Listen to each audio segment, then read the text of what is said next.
Hi, this is the fourth talk of our series of healthcare communication skills. And in this talk, we will discuss how to deliver the bad news or how to mediate the difficult conversations. When we are managing the patients, we come across different types of attitudes of the patients also and also of the relatives of the patients, which we call attendants of the patients, and they have different kind of questions. And if this condition or this situation is complex by the bad news or complex by the disease of the patient, in which the prognosis of the patient or the end treatment of the patient is not end at the good tone, then it will complicate the issues. So, in this talk, we will discuss how to deliver the bad news and how to mediate the difficult conversations between the patients and the physicians and the attendants of the patients. So, we will go with this. So let's start with this, that when we come across a difficult patient which has a bad prognosis, for example, a patient with a pancreatic cancer, a patient with a leukemia, a patient with hemophilia, the patient with sickle cell anemia, many of these patients, although sometimes their treatments are available and sometimes the prognosis is not that much bad, but explaining the situation to the patient and their relatives is sometimes difficult. So in this, breaking the bad news is among us the hard task.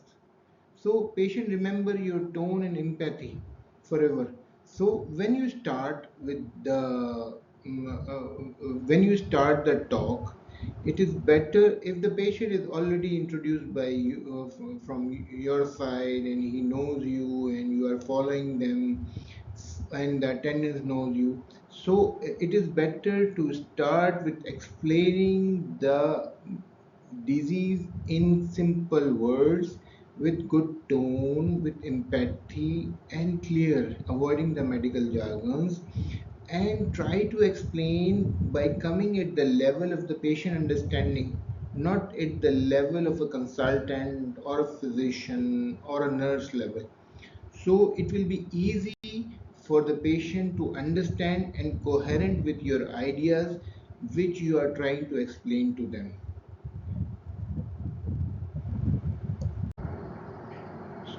At the start of the talk to the patient about their ailments, disease, and towards the explanation of the process of management, we have to prepare the setting with the patient.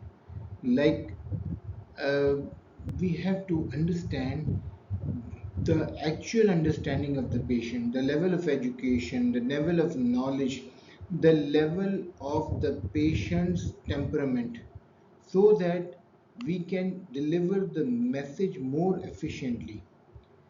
Anyhow, we have to deliver our message gently and we have to maintain the privacy. Sometimes the patient does not want to know the whole story. Sometimes patient does not want to tell the whole story to their relatives. Sometimes some of the relatives wants to know the story and try to hide this story from the other relatives. So we have to keep the privacy also with the patient and their attendants, and also we have to make our story or our explanation in simple plain words, avoiding the medical jargons and with respect of the privacy of the patient, and ask the patient that this news or these elements and their process of management or the path of the management or course of the management or the prognosis of this disease can be explained to the relatives, or should be explained to the relatives, or they don't want to include in the knowledge of the relatives, or keep it to themselves only. So now we will adhere to the specific protocol, which is with many communication skills gurus have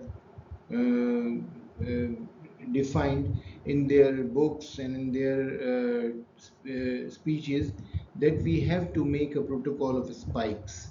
Spikes means S is the setting, that we make a setting in which we will deliver this message, we will deliver our information to the patient, and we will understand what the patient is percepting about their disease or the course of management, or what they are understanding. And we invite them to tell you or the physician or the nurse that what they understood from their talk, what is their knowledge of their own disease. So we have to make an environment, and we will go with understanding of the emotions of the patients, and summarize whatever we have told them, and we will make a strategy so that the patient should understand it clearly in their own understanding without medical jargons, and understand the management pathway also. So we will do this in a structured delivery method with empathy.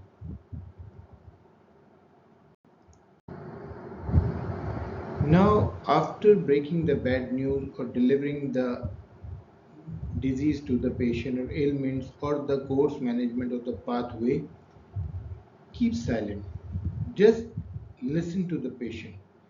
Give the space to the patient. Allow some time to acknowledge their feelings.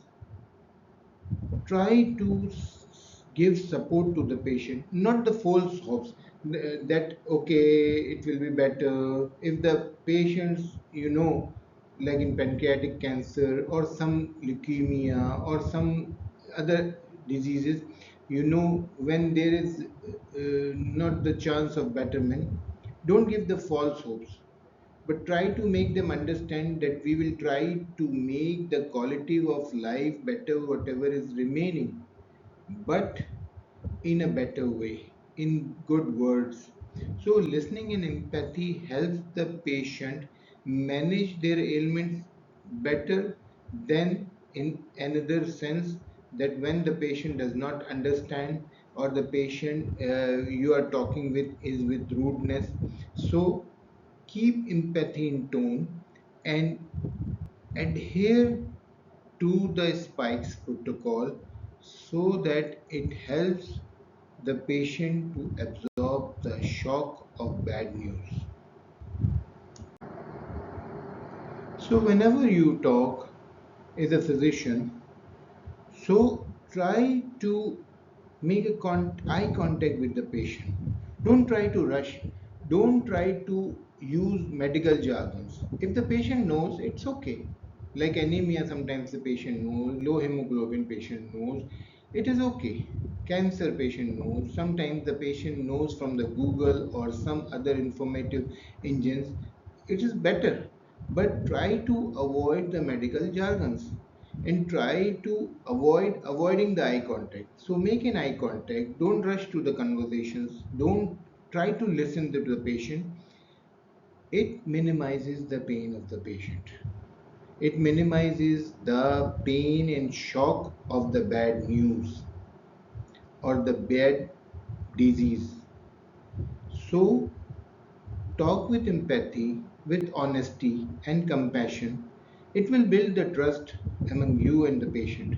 And whatever management you want to do for the patient, it will help you, and the patient will cooperate. Even the patient's attendant will cooperate with you. Now, there are two modes of the pathway of the patients when you receive the patient in follow-up.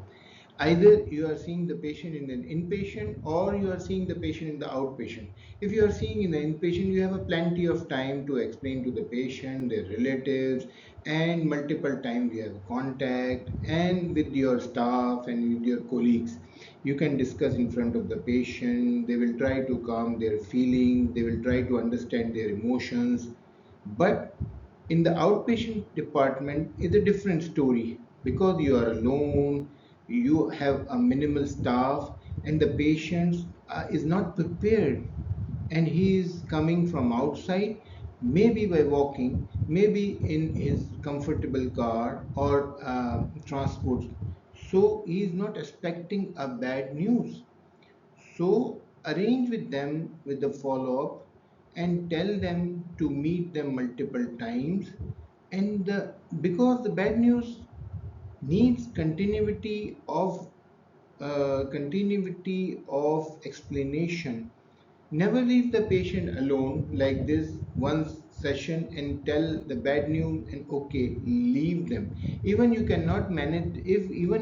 cannot manage this patient and you have to refer it to the higher center, or you know that the higher center or the higher facility or institution has given up the hopes, even then you keep following the patient, make them comfortable with their emotions and compassion so that you can improve the rest of the quality of their remaining life. So, the take home message is that when you talk with confidence, empathy, with a good tone, with a good understanding of the patient, counseling of the patient, and with kindness, it makes hard truths bearable. And the patient will understand and will cooperate for the management of their ailments for the rest of their remaining life, and it will improve their quality. So this finishes our talk on the breaking the bad news. I hope you have enjoyed this talk and you will exercise this technique while you are interacting with the patient, while you are breaking the bad news to the patient. Thank you.